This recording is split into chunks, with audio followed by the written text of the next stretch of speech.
नहमदुहु व नुसल्ली अला रसूलिहिल करीम अम्मा बाद अऊज़ु बिल्लाहि मिनश शैतानिर रजीम बिस्मिल्लाहिर रहमानिर रहीम कूनु क़व्वामीन बिल क़िस्ति शुहदाअ लिल्लाह वलौ अला अनफुसिकुम अविल वालिदैनि वल अक़रबीन सदक़ल्लाहुल अज़ीम। मेरे मोहतरम सामीन, जैसा कि आपको मालूम है, पिछली वीडियो में मैंने लफ्ज़ वोट और बैत के मुतालिक बहुत सारी मुफीद बातें आपकी खिदमत में अर्ज़ की थी। आज इंशाअल्लाह वोट की शरई हैसियत के बारे में कुछ मुफीद बातें अर्ज़ करनी है। उम्मीद है आप तवज्जो के साथ सिमात फरमा के उन पर अमल करने की कोशिश फरमाएंगे। याद रखें, किसी शख्स को वोट देना, किसी आदमी को अपने वोटों से मिंबर सूबाई असम्बली, मिंबर कौमी असम्बली मुंतखब करना, यह कोई मामूली काम नहीं है, बल्कि बहुत बड़ी भारी ज़िम्मेदारी है। इसलिए कि जो शख्स हमारे वोटों से मुंतखब होकर असम्बली में जाता है, उसके बाद जो वो गलत काम करता है, उस गलत काम का जहाँ उसको गुनाह मिलता है, तो वोट देने वालों को भी गुनाह मिलता है। जो वो सही काम करता है, जिस तरह उसको सवाब उसका मिलता है, इस तरह वोट देने वालों को भी सवाब मिलता है। लिहाजा वोट की शरई हैसियत को समझकर इंसान को चाहिए कि वो सही तरीके से उसको अदा करने की कोशिश करे। याद रखें, शरई लिहाज से वोट की 3 हैसियतें हैं। नंबर 1, वोट शहादत भी है। शहादत का मतलब ये है कि आप जिस शख्स को वोट देते हैं, तो गोया कि आप ये कहते हैं अपने वोट के ज़रिए, वोट देकर, कि यह शख्स मेरी नज़र में दयानतदार भी है, अमानतदार भी है, मुखलिस भी है, अपने वतन से, अपने मुल्क से, अपनी कौम से, अपने मज़हब से, अपने हल्के से मुखलिस है। और जब ये मुंतखब हो जाएगा तो इंशाअल्लाह हमें उम्मीद है कि ये मुल्क की खिदमत आइन और कानून के दायरे में रहकर करेगा। इसका माजी भी बेदाग है, ये बददियानत भी नहीं है, करप्ट भी नहीं है, खाइन भी नहीं है। इसने कभी मुल्क की असासों को, मुल्क की वसाइल को, कौमी ख़जाने को नुकसान नहीं पहुँचाया, दयानतदार आदमी है। लिहाजा जब ये शहादत है, तो यह शहादत इंसान को सही आदमी के हक़ में देनी चाहिए। जैसे दीगर मामलात में सच्ची गवाही देना, सच्चे आदमी के हक़ में गवाही देना ज़रूरी है और झूठी गवाही देना गुनाह है, नाजायज़ है और हराम है। इसी तरह मेरे दोस्तों याद रखें, गलत आदमी के हक़ में गवाही देना, उसको वोट देना, यह भी शरई लिहाज से नाजायज़ और गुनाह और हराम है। नंबर 2, दूसरी शरई हैसियत वोट की जो है वो सिफारिश की भी है। सिफारिश का मतलब ये है कि जब आप किसी को वोट देते हैं, तो अपने वोट के ज़रिए आप ये सिफारिश करते हैं कि जितने भी उम्मीदवार मेरे हल्के में खड़े हैं, तमाम उम्मीदवारों में सबसे ज़्यादा दयानतदार, अमानतदार, बासलाहियत ये शख्स है।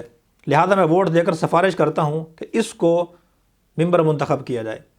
लिहाजा कुरान और हदीस का मुताला करने से मालूम होता है कि जहाँ सही सिफारिश करने पर अजर व सवाब है, फजीलत है, इसी तरह गलत सिफारिश करने पर, गलत आदमी के हक़ में सिफारिश करने पर गुनाह और वबाल भी है।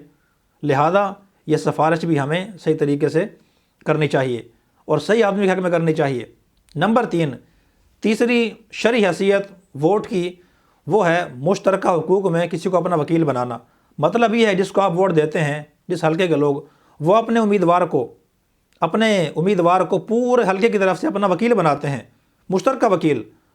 और वकील भी इंसान को चाहिए कि उस शख्स को बनाएं जो सबका खैर खा हो, हल्के के लोगों से मुखलिस हो, उनकी वकालत करने की सही सलाहियत रखता हो, अमानतदार हो, दयानतदार हो और खाइन ना हो, बदकिरदार ना हो और कबीरा गुनाहों के अंदर मुब्तला ना हो।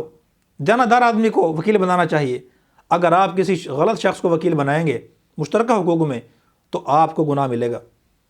इसलिए कि वकील का फ़ेल मुवक्किल का फ़ेल शुमार होता है। आपने उसको वकील बनाया है, लिहाजा जो वो अमल करेगा उसमें आप बराबर के शरीक होंगे। लिहाजा मुश्तरका हुकूक में सही आदमी को अपना वकील बनाना चाहिए, सही आदमी को अपना नुमाइंदा बनाना चाहिए, सही आदमी को अपना तर्जुमान बनाना चाहिए।